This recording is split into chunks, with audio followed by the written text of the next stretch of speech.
Hey guys, I'll show you how to fix this keyboard problem on Windows system. So this solution is applicable for Windows 11 as well as Windows 10. So you have to just follow my screen and we will fix this issue together. Firstly, just go to the access, just right click on the start icon, then click on settings and select accessibility. Then once we are here, we need to click on keyboard. Just scroll down and select keyboard, then again scroll down and enable this option on screen keyboard. Once done,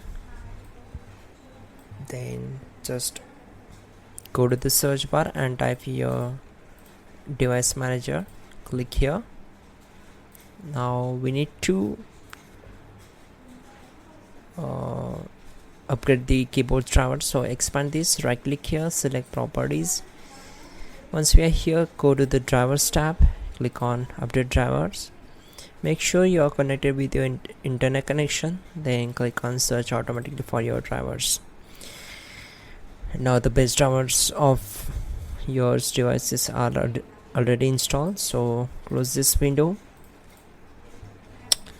Again, go to the simply right click here and find out the control panel. So can't find it here, so for that just go to search bar, then type here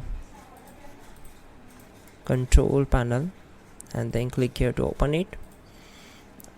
Click on easy to access and click on easy off access center. Now click here. Okay, select this option and you have to just turn off this option. Uncheck this one, the turn on mouse key. So click on OK and close all windows one by one. That's it guys. Don't forget to like the video and please do subscribe the channel. Check out the pinned comment.